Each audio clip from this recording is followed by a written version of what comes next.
Sari, NIM 17101-10367 dari tim KKN IKDR Posko 26 Institut Agama Islam Negeri Kudus.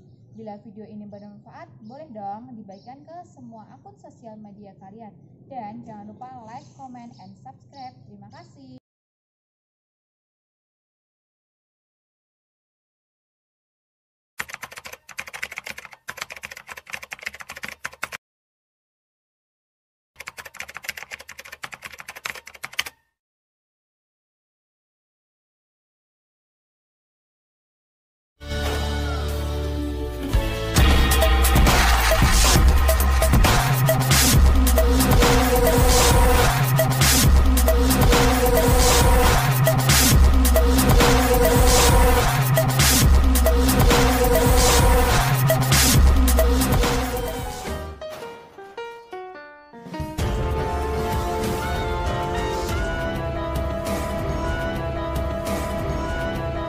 Assalamualaikum warahmatullahi wabarakatuh. Selamat pagi, bagaimana kabarnya? Semoga baik-baik saja ya. Pada pagi hari ini kita akan melakukan pembelajaran seperti biasa. Akan tetapi mengingat kondisi yang seperti ini, kita tidak dapat melakukan pembelajaran secara tatap muka. Tapi kalian harus tetap semangat belajar ya, karena kita masih bisa melakukan pembelajaran via daring. Pada kesempatan pagi hari ini kita akan membahas materi tentang iman kepada hari akhir.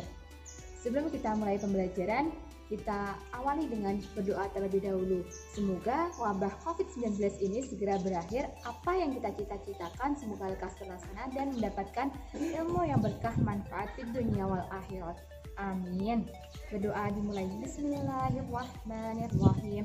Rabbana ftah bainana wa baina qaumina bil haqqi wa anta khairul fatihin. Amin.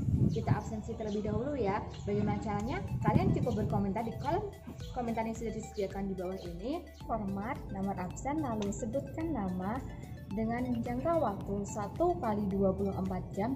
Apabila dalam jangka waktu tersebut tidak melakukan absensi, maka ibu anggap tidak mengikuti pembelajaran pada pagi hari ini. Tujuan kita mempelajari materi iman kepada hari akhir adalah yang pertama, siswa dapat menjelaskan pengertian iman kepada hari akhir. Yang kedua, siswa dapat menyebutkan dalil-dalil iman kepada hari akhir. Dan yang ketiga, siswa dapat menjelaskan tanda-tanda hari akhir.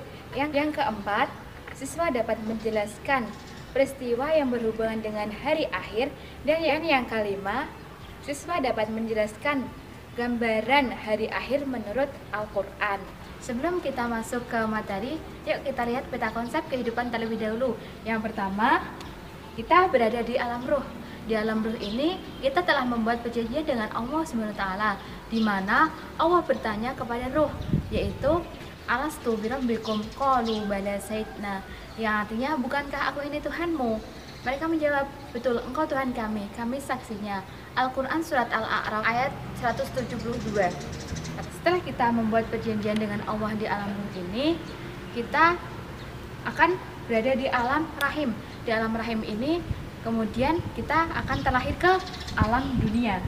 Kemudian kita akan menanti datangnya kematian dan kita akan berada di alam kubur.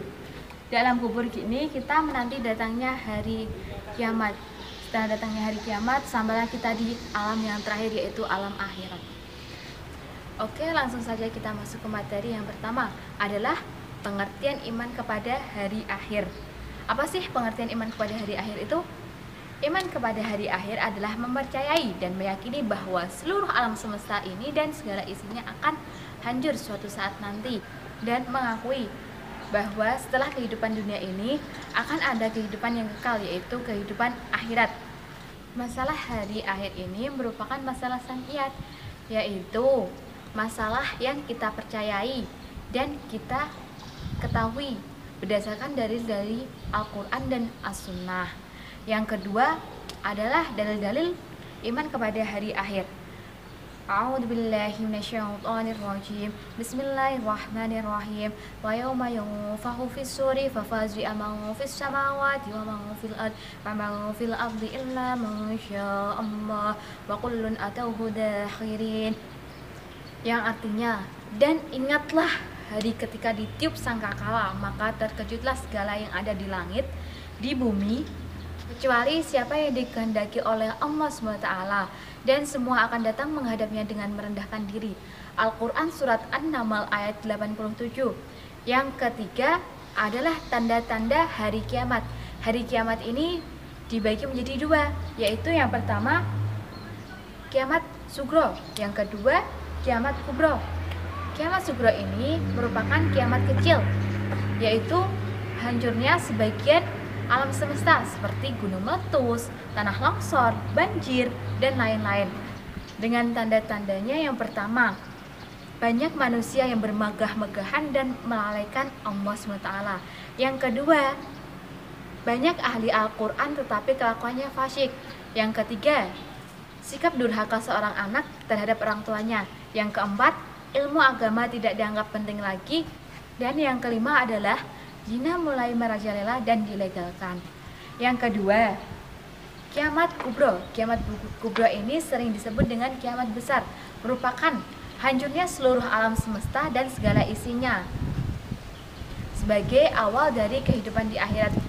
Dengan tanda-tanda, yang pertama terbelahnya bulan, yang kedua terbitnya matahari dari barat, yang ketiga keluarnya dukam atau asap beracun dari dalam bumi, yang keempat keluarnya hewan aneh dari dalam bumi, yang kelima keluarnya api dari perut bumi yang membinasakan manusia, dan yang keenam munculnya Dajjal. Materi yang keempat adalah peristiwa-peristiwa yang berhubungan dengan hari akhir. Yang pertama ada alam barzah. Alam barzah ini adalah batas antara alam dunia dengan alam akhirat atau sering kita sebut dengan alam kubur. Yang kedua ada Yaumul Ba'ats. Yaumul Ba'ats ini adalah hari dibangkitkannya manusia setelah malaikat Israfil meniup sangkakala yang kedua. Dan yang ketiga ada Yaumul Mahsyar, yaitu tempat berkumpulnya manusia setelah dibangkitkan dari alam kubur untuk mempertanggungjawabkan amal perbuatannya. Yang keempat ada Yaumul Mizan. Yaumul Mizan ini adalah hari di mana diperhitungkan amal perbuatan manusia baik maupun buruk. Yang kelima ada Syirat. Syirat adalah titian penentu bagi manusia setelah diperhitungkan amal baik dan buruknya. Yang keenam ada surga dan neraka, yaitu tempat balasan bagi manusia. Surga diperuntukkan bagi manusia yang taat dan patuh kepada Allah, sedangkan neraka diperuntukkan bagi manusia yang membangkang kepada Allah SWT. Yang selanjutnya adalah gambaran hari kiamat menurut Al-Quran. Yang pertama dijelaskan dalam Al-Quran Surat Al-Zalzalah ayat 1-5, yaitu dunia ini diguncangkan sekuat-kuatnya sehingga meloloskan isi yang dikandungnya. Yang kedua dijelaskan dalam Al-Quran Surat Al-Haqqah ayat 14, yaitu menjelaskan bahwa gunung pecah berterbangan menjadi pasir. Yang ketiga dijelaskan dalam Al-Quran Surat Al-Infitar ayat 1-3, yaitu menjelaskan matahari digulung, bintang-bintang berjatuhan, dan air laut meluap. Yang keempat dijelaskan dalam Al-Quran Surat Luqman ayat 32, yaitu menjelaskan bahwa manusia tidak dapat menolong manusia lainnya. Di sini Ibu mempunyai beberapa pertanyaan dasar tentang hakikat kehidupan di dunia. Nanti dua orang yang bisa menjawab pertanyaan dari Ibu nanti akan dapat nilai tambahan dengan cara cukup komentar di bawah ini. Untuk pertanyaannya, yang pertama adalah dari mana kita berasal, yang kedua untuk apa kita diciptakan, dan yang ketiga kemana kita akan kembali. Ibu tunggu ya jawabannya, siapa yang paling cepat. Untuk selanjutnya Ibu akan menyajikan sebuah video, nanti kalian cukup amati dan tonton sampai selesai. Kemudian tugasnya kalian cukup deskripsikan video yang sudah kalian tonton dan hikmah apa yang bisa kalian petik dari video yang telah kalian tonton untuk kehidupan sehari-hari.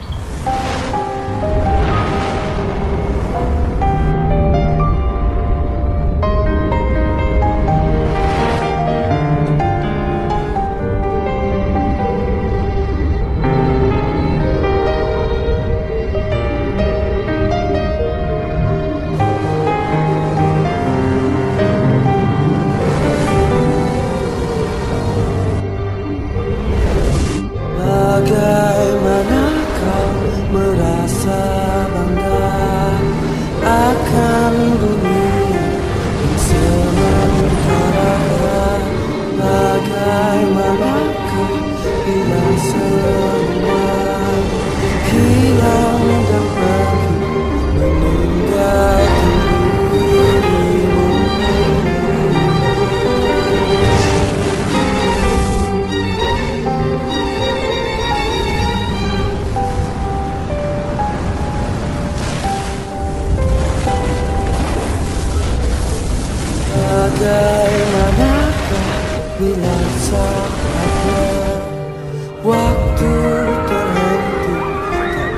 sadari, masihkah ada coba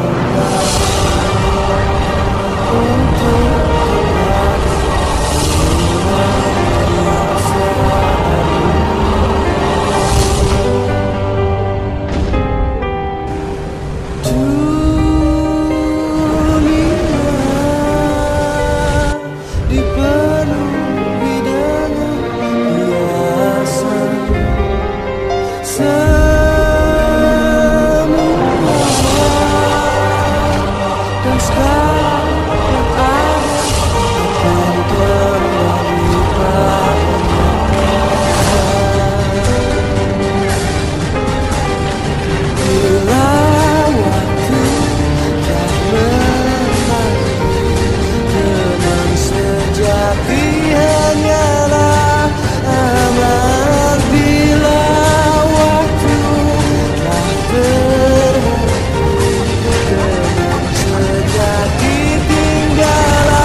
Ibu kira cukup sekian pembacaan pada kali ini. Apabila Ibu mempunyai salah, mohon dimaafkan. Dan jangan lupa tugasnya dikerjakan. Tetap semangat dalam belajar. Kita akhiri pembelajaran pada pagi hari ini dengan bacaan hamdalah. Alhamdulillahirabbil alamin. Akhirul kalam, wassalamualaikum warahmatullahi wabarakatuh. Terima kasih.